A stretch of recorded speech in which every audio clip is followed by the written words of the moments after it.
എല്ലാവർക്കും നമസ്കാരം. മറ്റൊരു വീഡിയോയിലേക്ക് സ്വാഗതം. ഒരിക്കല് ഒരു മകള് അച്ഛനോട് പോയി ഒരു പരാതി പറയാണ്. അച്ഛോ, ഞാൻ മടുത്തു, ഈ ജീവിതം എനിക്ക് മടുത്തു. ജോലിയുടെ പ്രഷർ എനിക്ക് താങ്ങാൻ പറ്റണില്ല. ഒപ്പം തന്നെ ചെയ്യേണ്ട പ്രൊജക്റ്റുകള്, ഒപ്പം തന്നെ കൂടെ വർക്ക് ചെയ്യുന്നവരുടെ ഭാഗത്തുനിന്നാകുന്ന കുത്തുവാക്കുകൾ, ഞാൻ എന്തൊക്കെ ചെയ്തിട്ട് ഒരുപാട് പരാതികള്, ഇതെല്ലാം ചെയ്ത് ഞാൻ മടുത്തു. എന്തിനാ ഇങ്ങനത്തെ ഒരു ജീവിതം? അവളിങ്ങനെ അച്ഛനോട് ഇങ്ങനെ പരാതികൾ പറഞ്ഞുകൊണ്ടിരിക്കുകയാണ്. എനിക്ക് ഒത്തിരി പ്രോബ്ലംസ് ഫേസ് ചെയ്യേണ്ടി വരുന്നുണ്ട്. ഞാൻ ഒരുപാട് പ്രശ്നങ്ങളോടെ പച്ച കടന്നു പോകുന്നത്. ഇതെല്ലാം കൂടി കടന്നു പോകാൻ എന്നെ കൊണ്ട് പറ്റുന്നില്ല. എങ്ങനെയാണ് ഈ ജീവിതം ജീവിച്ച് തീർക്കേണ്ടതെന്ന് എനിക്കറിയില്ല. ഇപ്പോൾ ആകപ്പാടെ ഡെസ്പറേറ്റ് ആണ്. എന്താണ് ഇനി ചെയ്യേണ്ടതെന്ന് അവൾക്കറിയില്ല.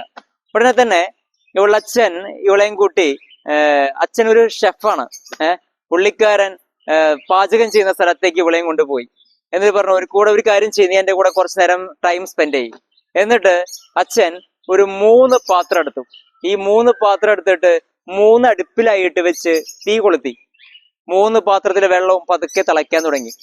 മകളിങ്ങനെ നോക്കി, ഇയാൾ എന്താ ചെയ്യാൻ പോണെന്നുള്ള രീതിയിൽ. എന്നിട്ട് അച്ഛൻ ഒരു പാത്രത്തില് ഒരു പൊട്ടാറ്റോ, ഒരു ഉരുളക്കിഴങ്ങ് എടുത്തിട്ടു. രണ്ടാമത്തേല് ഒരു മുട്ട എടുത്തിട്ടു. മൂന്നാമത്തെ പാത്രത്തില് അദ്ദേഹം കോഫി ബീൻ പൊടിച്ചിട്ട് അതിലേക്ക് എടുത്തിട്ടു. ഇപ്പൊ 3 പാത്രത്തില് 3 വസ്തുക്കൾ എടുത്തിട്ടു. എന്നിട്ട് അച്ഛൻ ഇങ്ങനെ കൈയും കെട്ടി നോക്കിയിരിക്കുക. മകളും വെയിറ്റ് ചെയ്തു. അച്ഛൻ എന്താണ് ചെയ്യാൻ പോണെന്ന് അവൾക്കും മനസ്സിലായില്ല. രണ്ടുപേരും സൈലന്റാ, രണ്ടുപേരും നിശബ്ദരായി ഇങ്ങനെ ഇരിക്കുക. അങ്ങനെ ഒരു 10-20 മിനിറ്റ് കഴിഞ്ഞു. 20 മിനിറ്റ് കഴിഞ്ഞപ്പോ അച്ഛൻ തീ ഒന്ന് ഓഫാക്കി. എന്നിട്ട് 3 പാത്രത്തിലും പോയി നോക്കാൻ പറഞ്ഞു. എന്നിട്ട് പറഞ്ഞു, നീ ഇപ്പൊ എന്താ കാണുന്നേ? ഓക്കെ, അവള് ചെന്നു 3 പാത്രത്തിൽ നോക്കി. എന്നിട്ട് അവള് പറഞ്ഞു, ഒന്നിൽ ഉരുളക്കിഴങ്ങുണ്ടല്ലോ, ഇതാ മറ്റൊന്നിൽ മുട്ടയുണ്ട്, മൂന്നാമത്തിൽ ഇതാ കുറച്ച് കാപ്പി ഉണ്ടായിരിക്കുന്നു. 3 വസ്തുക്കൾ കണ്ടു. ഇതല്ലേ 3 വസ്തുക്കൾ. അച്ഛൻ പറഞ്ഞു, ഓക്കെ, നീ ചെന്നിട്ട് ഓരോ വസ്തുവും പുറത്തേക്ക് എടുക്കുക. എന്നിട്ട് നീ ശ്രദ്ധിക്കുക, അതിന് എന്ത് മാറ്റം വന്നു, എന്താണ് നീ കാണുന്നതെന്ന് ഒന്നുകൂടി സൂക്ഷ്മമായി പരിശോധിക്കുക.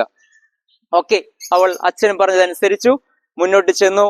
ഓരോ പാത്രത്തിൽ നിന്നായി ഈ പദാർത്ഥങ്ങൾ എടുക്കാൻ തുടങ്ങി. ആദ്യത്തേതിൽ നിന്ന് ആ പൊട്ടാറ്റോ പുറത്തേക്ക് എടുത്തു. എന്നിട്ട് അവളൊന്ന് തൊട്ടു നോക്കി. എന്നിട്ട് അവൾ പറഞ്ഞു, ഇതിന് ചെറിയൊരു മാറ്റം വന്നിട്ടുണ്ട്. പറഞ്ഞു. അച്ഛൻ പറഞ്ഞു, ചെറുതല്ലാത്തൊരു മാറ്റം വന്നിട്ടുണ്ട്. എന്ത് മാറ്റമാണ് നീ കണ്ടത്? ഉടനെ അവൾ പറഞ്ഞു, മുൻപ് പൊട്ടാറ്റോ ഭയങ്കര ഹാർഡായിരുന്നു, ഇപ്പോ ഭയങ്കര സോഫ്റ്റായി.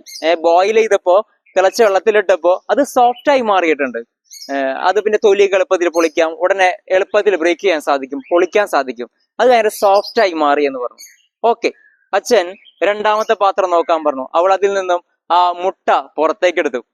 എന്നിട്ട് അച്ഛൻ ചോദിച്ചു, ഇതിനെന്ത് മാറ്റമാണ് കണ്ടത്? അവൾ മുട്ട പതുക്കെ ടച്ച് ചെയ്ത് നോക്കി, കുത്തി പൊട്ടിച്ചു അച്ഛൻ പറഞ്ഞതനുസരിച്ചിട്ട്. എന്നിട്ട് അച്ഛൻ പറഞ്ഞു, നീ നോക്കൂ, ഇത് ചൂടായപ്പോൾ നിനക്കറിയാം, മുട്ട എന്ന് പറഞ്ഞാൽ എളുപ്പത്തിൽ പൊട്ടിക്കാവുന്നതായിരുന്നു. പക്ഷെ ഇപ്പോൾ പൊട്ടിയപ്പോൾ അതിന്റെ ഉൾവശം കൂടുതൽ ഹാർഡായി. പുറംതോട് നമ്മൾ പൊട്ടിക്കുമ്പോൾ ഉൾവശം കൂടുതൽ ബോയിൽ ചെയ്തപ്പോ ഹാർഡാവാണ് ചെയ്തത്. ഒന്നാമത്തെ വസ്തു തിളപ്പിച്ചപ്പോൾ ചൂടായപ്പോൾ സോഫ്റ്റ് ആയെങ്കിൽ ഇത് നേരെ ഓപ്പോസിറ്റാ, ഹാർഡായി.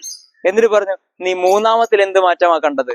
അവൾ പറഞ്ഞു, ഇതാ ആ വെള്ളത്തില് കാര്യമായ മാറ്റം വന്നു. വെള്ളത്തിൽ അലിഞ്ഞു ചേർന്ന് അതൊരു കാപ്പിയായി മാറിയിരിക്കുന്നു.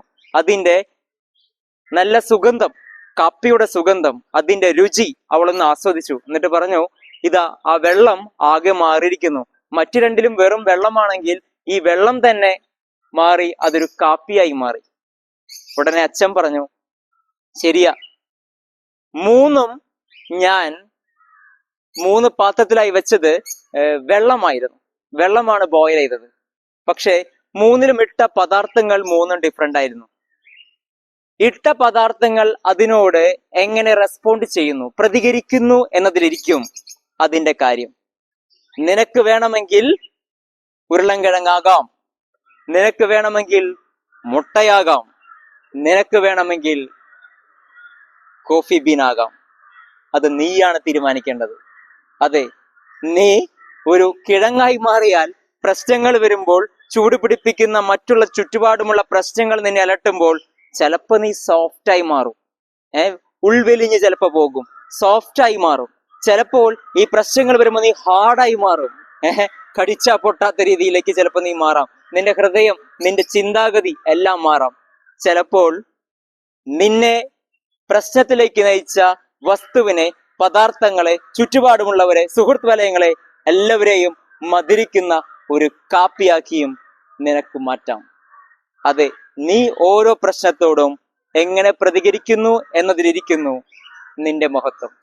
അതെ, നീ ചിന്തിക്കുക, നമ്മൾ ഓരോരുത്തരും ചിന്തിക്കുക, മുട്ടയാകണോ, പൊട്ടാറ്റയാകണോ, അതോ മറ്റുള്ളവർക്ക് നല്ല സുഗന്ധം നൽകുന്ന, മധുരം നൽകുന്ന ഒരു കോഫി ബീൻ ആകണോ? എല്ലാവർക്കും ഒരു ശുഭദിനം നേരുന്നു. നന്ദി.